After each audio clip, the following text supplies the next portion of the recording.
নামটা শুনুন, সোনাম ওয়াংচুক, একজন বিজ্ঞানী, একজন উদ্ভাবক, কিন্তু তাকেই কিনা জাতীয় নিরাপত্তার জন্য হুমকি বলে জেলে পাঠানো হলো।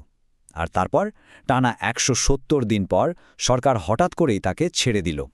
কেন? এই অদ্ভুত রহস্যের গভীরে যাব আমরা আজ।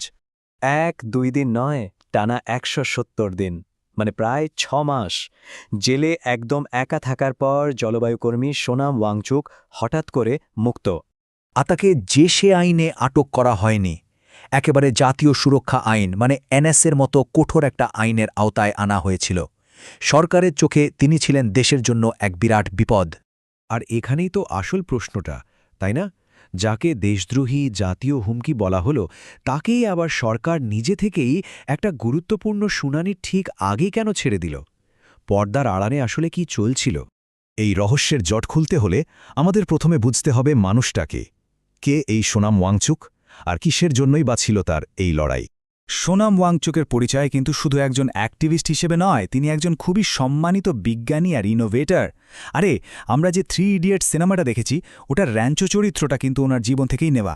তো বুঝতেই পারছেন, এই পরিচিতি আর তার লম্বা সময়ের নিঃস্বার্থ কাজ তাকে লাদাখের মানুষের কাছে একটা ভরসার জায়গা করে দিয়েছে। তো তার আন্দোলনের একদম কেন্দ্রে ছিল লাদাখের ভবিষ্যৎ। দাবিগুলো খুব পরিষ্কার ছিল।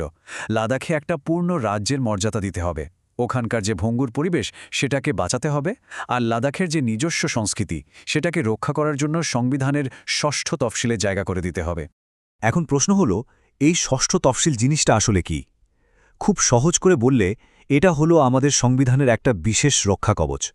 এটা উপজাতি এলাকাগুলোকে তাদের নিজেদের জমি, জঙ্গল আর খনিজ সম্পদের উপর একটা কন্ট্রোল বা নিয়ন্ত্রণ রাখার ক্ষমতা দেয়।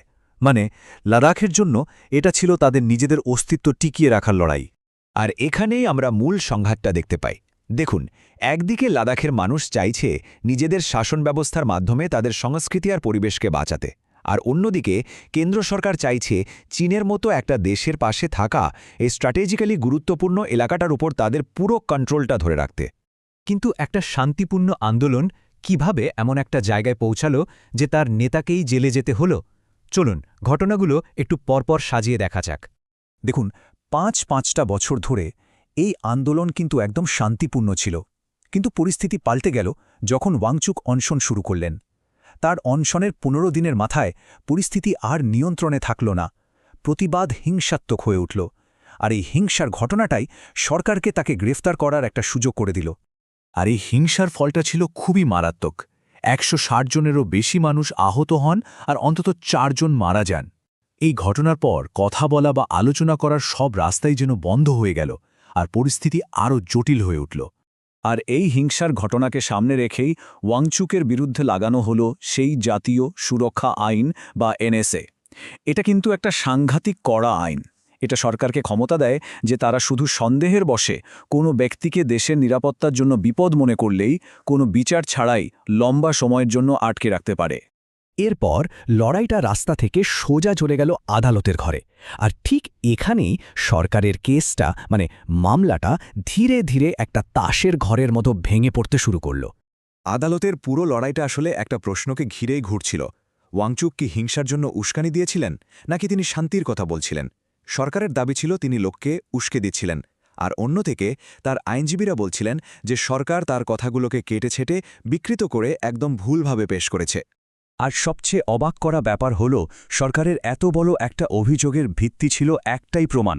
ভাবা যায়, মাত্র ৩ মিনিটের একটা ভিডিও। আর এখানেই মামলাটা একটা দারুণ নাটকীয় মোড় নিল।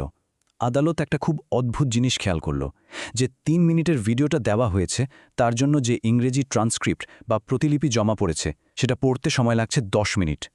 এই গরমিল থেকেই তো পরিষ্কার হয়ে যায় যে মূল বক্তব্যকে হয়তো ইচ্ছে করেই বাড়িয়ে বা ভুলভাবে দেখানো হয়েছে। প্রমাণের এই গরমিলটা দেখে আদালতের সন্দেহ আরও বেড়ে গেল। আর সবাই যখন একটা ফাইনাল আইনি লড়াইয়ের জন্য তৈরি হচ্ছে, ঠিক তখনই ঘটল সেই অবাক করা কাণ্ডটা। এই ঘটনাগুলোর টাইমলাইনটাই কিন্তু আমাদের রহস্যের সবচেয়ে বড় ক্লু।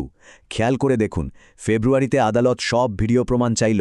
১০ই মার্চ সরকারি আইনজীবী অসুস্থ বলে শুনানি পেছানো হলো, আর তার ঠিক ৪ দিন পর ১৪ই মার্চ সরকার হঠাৎ করে ওয়াংচুকের বিরুদ্ধে এনএসএ তুলে নিল। অথচ ১৭ই মার্চ ছিল ফাইনাল শুনানির দিন। মানে চূড়ান্ত শুনানির ঠিক আগেই, যখন আদালতে তাদের কেসটা প্রায় টেকে না অবস্থা, ঠিক তখনই তারা পিছিয়ে গেল। অফিসিয়ালি বা সরকারিভাবে কি বলা হলো জানেন? বলা হলো লাদাখে শান্তি বজায় রাখার জন্য তাকে ছাড়া হয়েছে। কি অদ্ভুত ব্যাপার, তাই না? যাকে শান্তি নষ্ট করার অভিযোগে ধরা হয়েছিল তাকেই এখন শান্তি রক্ষার জন্য ছাড়া হচ্ছে। কিন্তু ওই তারিখগুলো যদি আমরা পাশাপাশি রাখি, তাহলে আসল কারণটা একদম স্পষ্ট হয়ে যায়। আসল কারণটা সম্ভবত এটাই যে সরকার আদালতে একটা নিশ্চিত হার এবং সবার সামনে লজ্জার হাত থেকে বাঁচতে চেয়েছিল। তারা চায়নি যে তাদের এই দুর্বল মামলাটা সবার সামনে আসুক। তো ওয়াংচুক এখন মুক্ত, কিন্তু তার মামলাটা কিন্তু এখানেই শেষ হচ্ছে না। বরং এটা আমাদের পুরো বিচার ব্যবস্থা আর ন্যায় বিচারের ধারণা নিয়ে কিছু খুব বড় আর সিরিয়াস প্রশ্ন তুলে দিচ্ছে। আইন বিশেষজ্ঞদের মধ্যে একটা কথা খুব চলে, the process is the punishment, মানে প্রক্রিয়াটাই শাস্তি। এর মানে হলো মামলার ফল কি হবে সেটা পরের কথা, কিন্তু এই যে লম্বা আইনি প্রক্রিয়া, বিচার ছাড়াই দিনের পর দিন জেলে কাটানো, এটাই তো এক ধরনের শাস্তি। ওয়াংচুকের ক্ষেত্রেও কিন্তু ঠিক এটাই হয়েছে। এই পুরো ঘটনাটা কয়েকটা খুব গুরুত্বপূর্ণ প্রশ্ন আমাদের সামনে এনে দাঁড় করায়। যেমন, একজন নাগরিককে ১৭০ দিন জেলে আটকে রাখা হলো, কিন্তু তার বিরুদ্ধে আনা অভিযোগগুলো কোনোদিনও আদালতে প্রমাণই হলো না। তাহলে এর দায়টা কার? এই যে এনএসএর মতো একটা মারাত্মক আইনকে নিজেদের সুবিধামতো ব্যবহার করা হলো, আবার তুলে নেওয়া হলো, এর জবাবদিহিতা কোথায়? আর এখানেই আমরা আজকের আলোচনাটা শেষ করছি একটা খুব জরুরি প্রশ্ন দিয়ে।